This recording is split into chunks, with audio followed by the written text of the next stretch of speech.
Sunday on 10 Summer of Sports. At 11:30, the world's best strut their staff in Coca-Cola NRG. From 12, examine the form at Australia's most glamorous sporting event. Settle in for the Melbourne Cup preview. From 1, it's the fastest growing, most exciting sport around in Miller baseball action. At 2, blow your cool with Pepsi Max Extremist. And at 2:30, cross over to Tree Island Beach in Western Australia for the Uncle Toby's Super Series. Sunday in 10 Summer of Sports.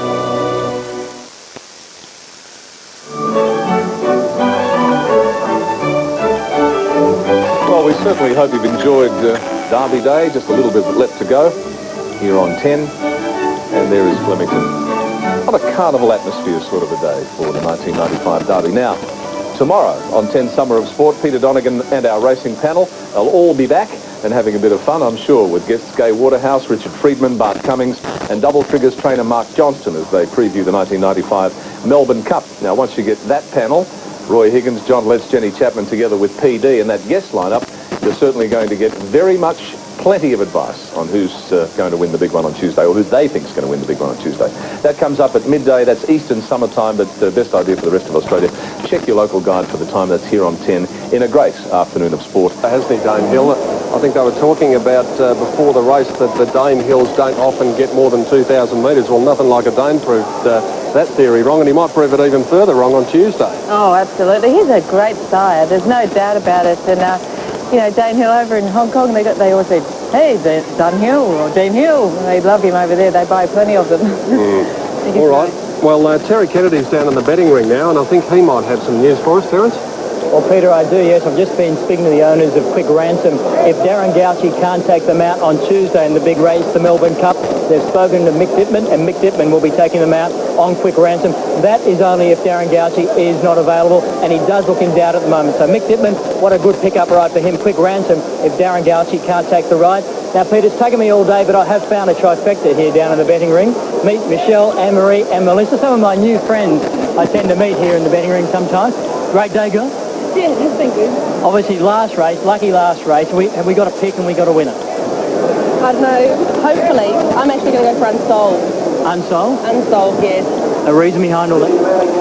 I don't know. Maybe I haven't won anything, so it's an unsolved problem. It's the way to go. It certainly is. What about Michelle? I'm going to Darcher. It's just a feeling. It probably won't come anywhere, but it's good to go. Well, Darcher can stay, and finally Melissa, but certainly not least. We need a tip. Yes, my tip is horse number 8, Section. And of course, a great day had by all out here. A great day in the Champagne Bar. Yeah, I think I'll have a few more before I go home. What a great idea. Of course, we've had nothing down here. We've been hard at work all day, but 5 o'clock will come and we'll be able to celebrate when Drew Payne gets the money in the last.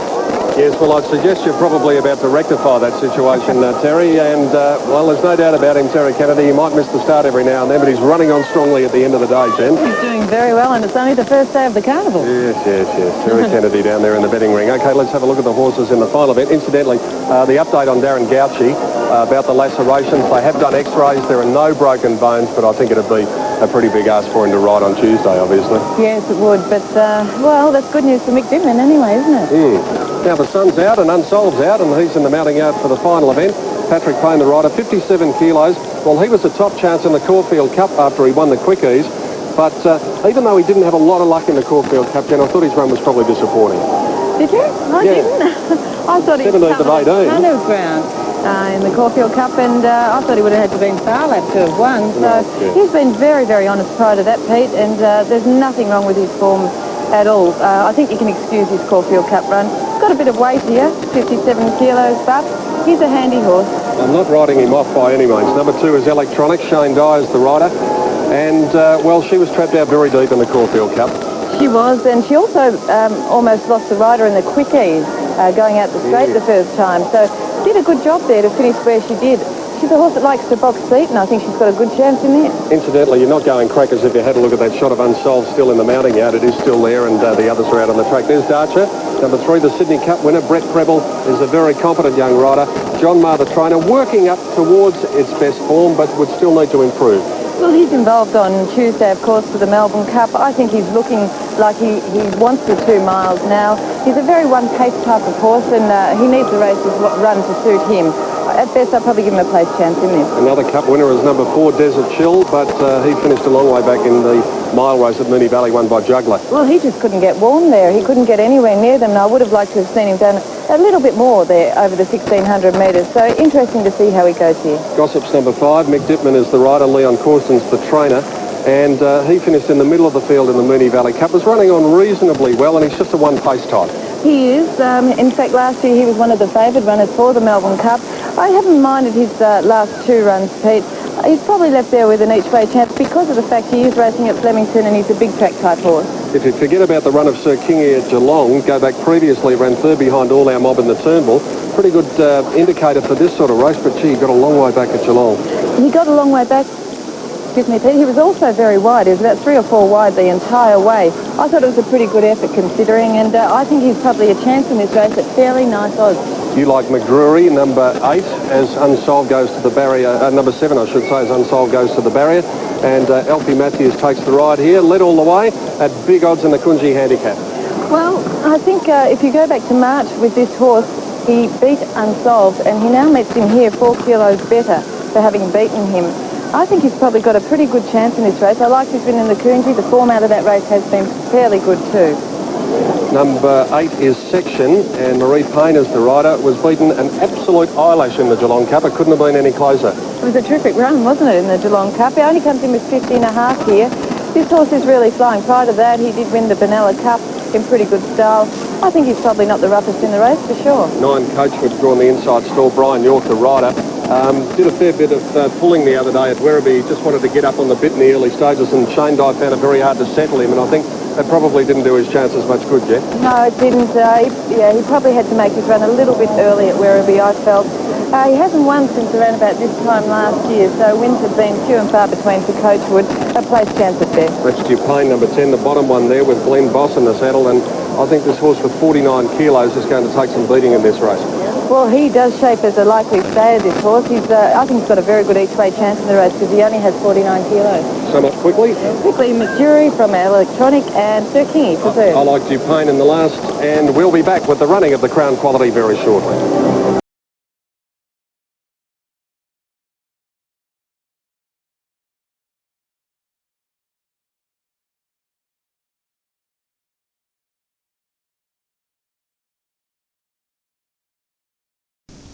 Good afternoon, I'm Tracy Spicer updating the news.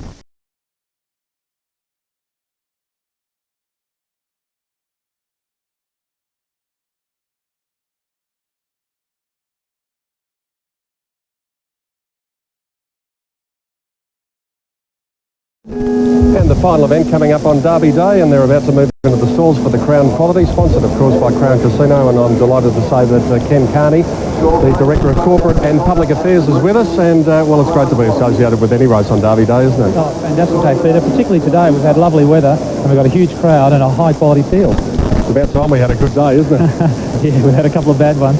What's the day been like for you, punting-wise? About even. It's not too bad. Crown's taken a quick involvement in racing, and so no doubt you're a lot of involvement in racing, so no doubt you've been keeping an eye on the form, so we want to get your expert last-minute opinion here. Well, I got a bit of a conflict of interest here. The chairman's got Coachwood running. I'm not sure whether that's a conflict or an opportunity. So you're going to tip him and stay on his good side? I thought you would.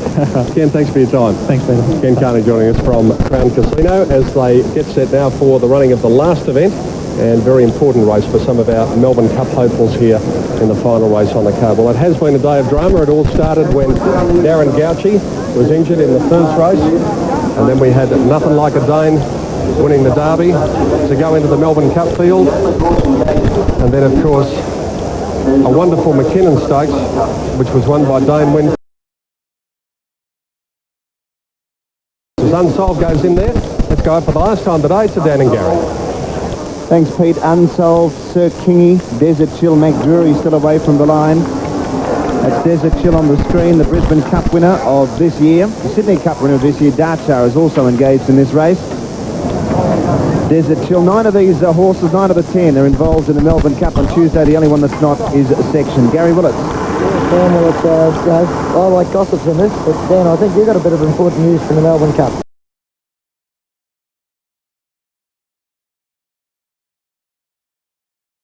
Prataras Bay is not in. So Gay loses one by Prataras Bay, who no doubt would have been a tremendous chance. And it looks as if nothing like a dame will be in the field. Now they move up pretty well, bar McDrury. McDrury joins the line now, so they're set to go for the Crown Quality. Racing. Gossip's ridden out with a whip, was a little bit hardy in the stride. Coachwood ridden hard to hold a forward spot. Darcher jumped well, and so too did Electronic. And Electronic will race up on the outside. Off Coachwood early, Darcher third. McDrury drops in behind them fourth. Then Gossip's fifth on the inside of section, followed by Duke Plain, and then came Sir Kingy. Desert Chill second last, and the top weight Unsolved last of all as they head out of the straight. 2,100 metres left to go, and Coachwood the leader by 2.5 lengths. Darchar racing second on the inside of Electronic, a length and a half to McDrury fourth. Fifth on the inside was Gossip, 2.5 lengths away section, a length and a half to Sir Kingy. Then came Duke Plain, and then back on the inside Unsolved, and Desert Chill was last of all. Well, Coachwood, as they head towards the 1,800 metres point, he races in the same colours carried by Mahogany, and he leads the field by 3 lengths in the Crown Quality. Second was Darchar, Electronic was third, a length and a half away fourth Gossip. McDrury racing fifth, 1.5 to the New Zealander Sir Kingy on the inside of section. 2.5 lengths further back than at Duke Plain, the favourite and well supported to run favourite. From Unsolved second last, and Desert Chill last of all, about 8 lengths off the lead. Pace slackened off just a fraction at the 1,400 metres point, and Coachwood the leader has been there from the start by 1.25 lengths to the mare Electronic. Darchar racing third on the inside, a length and a half away McDrury fourth. There's been no change. Gossips is fifth on the rails, 1.5 to Sir Kingy, 2.5 to section. Unsolved is creeping closer with his big weight on the rails. 1.5 lengths to Duke Plain, and last of all was Desert Chill, and he is still 10 lengths off this leader Coachwood past the Crown Casino sign, and they race inside the 1,000 metre point. Coachwood 1 length to Electronic. Darchar third, a length and a half to McDrury. Gossips was fifth as they quicken up the tempo again. Sir Kingy sixth, and 2.5 lengths back on the inside was Unsolved. Then section Duke Plain still 10 lengths off the lead, the favourite, and Desert Chill last of all. Coachwood got away from them again before the turn in the Crown Quality, and Coachwood raced away. Coachwood is 4 lengths in front of Electronic and Darchar. McDrury to fourth, and then Sir Kingy, followed by Unsolved. Gossip well back in the field. Desert Chill, section taken on the outside, and Duke Plain last, but Coachwood is a big leader. 400 metres to go, and Coachwood is 5 lengths in front. McDrury to second. Sir Kingy running on, so Duke Plain, then Darchar and Gossip and Desert Chill, but Coachwood is a mile in front. 200 metres to go, and Coachwood led by 5 lengths. Electronic second, then Gossip, and they won't get him. He'll lead all the way. Coachwood bolts the Crown Quality in, wins by 4.5 lengths. Second placing, give it to Duke Plain out wide, and nose to Electronic and Sir Kingy. Then Gossip, followed by Darchar, McDrury section, followed by Desert Chill, and Unsolved, anchored by the big weight, has run last in the Crown Quality. Yeah, great run, Danny. Did all the hard work, Coachwood. That has done a lot of hard racing over the last couple of weeks. And by gee, it stood with him today because he was, a brilliant winner. He has bolted in, won by a huge margin, Coachwood, to win this Crown Quality, and obviously he's earned his spot in the Melbourne Cup with that performance. Been placed in the Benalla, Geelong and Werribee Cups in the lead-up to today's run. Expect $12.10 and $3.20. Duplain $1.90, Electronic $2 even. There's a photo for the miners, but 10 does get second, Duplain, and a photo for third between Electronic and Sir Kingy on the outside. So a double for Lee Friedman today. Gold Ace winning the second, and yet another runner joining Quick Ransom. Also Doremus and Storm. He'll have a Coachwood to make it a quartet in the Melbourne Cup feed. Yes, and Lee's just come out now. Lee, one thing went through my mind during that race. I think it was Scotch and Dry in the Hotham Handicap. You got a bit further in front than your bloke, but it was reminiscent of him.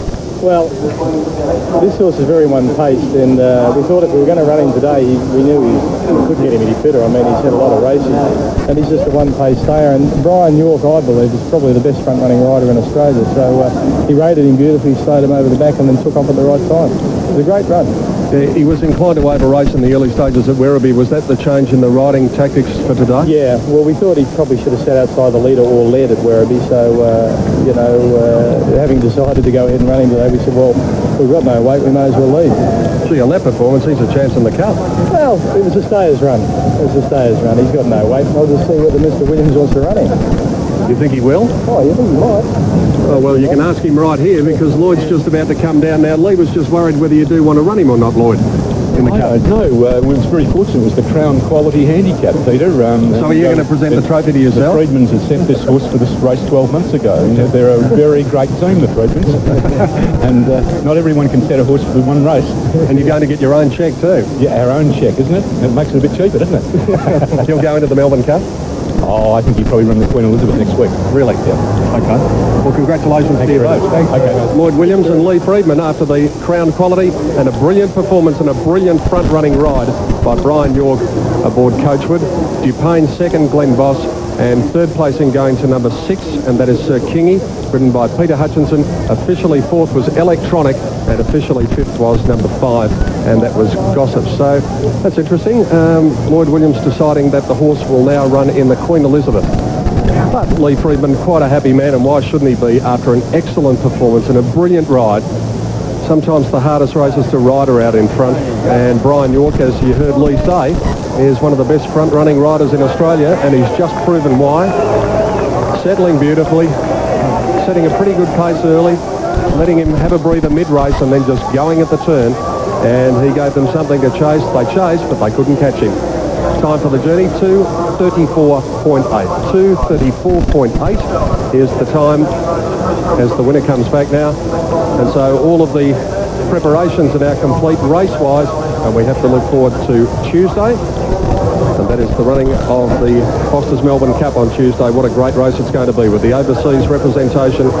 And we also have Nothing Like a Dame, the 3-year-old, attempting to get a little bit of history as Coachwood returns now. So let's go to the studio, and Jenny Chapman, my partner in crime, has joined Tim Webster down there. She has indeed. Hi, Jen. Hi, Tim. How are you? Good. Well, let's do this in some sort of logical order. We were just saying that there really wasn't anything that caught the eye from a cup point of view then in that race. No, not at all. Only the winner, and the news is he may not run it. Yeah. All right. Your most impressive highlight today? Well, I think Nothing Like a Dane, obviously. Oh, yeah. It was a fabulous performance. Ostagoner was pretty unlucky as well, but he couldn't take much away from the winner there. It was a good performance. And Gay Waterhouse winning her first derby, fantastic. She was great for racing, Gay, and it was marvellous to see. Absolutely. Right at the head of the program, we said, what a remarkable woman. And she is. Given the amount, I think we've all forgotten now, the amount of time that she was away and trying to get a licence to train. Oh, absolutely. Yeah. And, she battled and she went through the courts to get it, and she did such a great job with this horse and with many of her horses since she's had her licence. So it's a great effort by Gay Waterhouse. Yeah, if you were backing Gay over the last few months, you would have done very well indeed, wouldn't you? Oh, for sure. And, so many owners have got behind her as well, and she's got plenty of horses, but she does such a great job with her horse. And the thing about her, too, she's just so enthusiastic with her job. Yeah, loves it. Just loves it. Well, as you said, Octagonal really tried hard to get to him, but just couldn't get there. Yes, he didn't really get a run when he wanted it, but I must say, all the same, when he did get out, Nothing Like a Dame still held him fairly well at bay. Yeah. Some quality. Here we are. Here she is. It's great, isn't it? Well, and, it's such a great picture. The enthusiasm on the face is just fantastic. Another thing about today, you've got the big names too, Gay Waterhouse, the Freedmans and so on. We saw Alex Alcuino also, who had Auntie Mary, and we saw Mick Winks, who trains here at Flemington and doesn't get many winners throughout the year, and it's great to see those battling trainers too. Yeah, well, it's good to see a few tears shed, because it is such a multi-million-dollar industry, and to see them still just get the buzz out of winning the race, and that's pretty much what it is. Oh, absolutely, and especially this time of year, they do get very, very emotional about it. It's fantastic. Everyone gets a bit nervous too, I think. Oh, no doubt, no doubt, especially the big races. Okay, other highlight, that's the Derby, of course. We're just having a look there at Mr. Lawler, I think, trying to get correct weight for the Crown Quality, which he will have shortly. While he does that, we'll chat on. Any other, Soleus, of course? Yes, actually the other highlight for me, I've got to say, Tim, is Danewin. He's a sensational horse, Danewin. He really is. He might have had his knockers in the past, but... Yeah, I don't know why. I don't know I'm with you guys. He is so honest, and he's going over to Japan to represent Australia. He'll do a great job there, hard to beat. Yeah, on that performance today. Well, and Jean, of course, is there too, and his run was pretty good considering he was stone motherless at the turn. Yes, well, Jean, he always needs the luck in the run home, and he was still running home. He was still making ground towards the end of the race. Good effort by Jean again, and interesting to see whether he fronts up on Tuesday for the big one. Okay, well, there's correct weight from Mr. Lawler.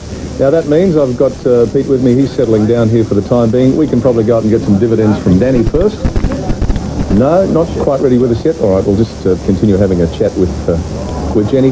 Yeah, well, I mean, the quality of the racing today hasn't let us down at all. There have been really sensational performances by horses and trainers and jocks. Yes, we've seen some terrific runs here today as well, and I suppose when you look at Damien's performance now, Jackie Che, he's firstly in line to go over and ride him in the Japan Cup. Yeah. I wonder if they'll now reconsider Damien Oliver.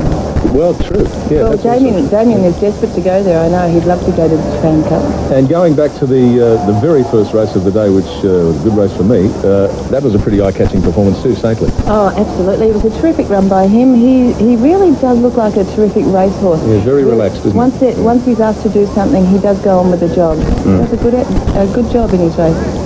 How are you going there? You all right? Coachwood got down the straight a bit quicker than I did. And he had my money too. You reckon I'm not happy? Yeah, 3 deep. Yeah, great run. Ride, wasn't it? Oh, yes. I mean, I said to Jenny was sitting here, and I said, I don't like where he is, leading at the turn, and of course, they didn't get anywhere near him. Nowhere near him. Good front running jock, isn't he, for Oh, York? he's fabulous. He really is. And, he did it hard last week when he had to wait to ride our mate. And, he's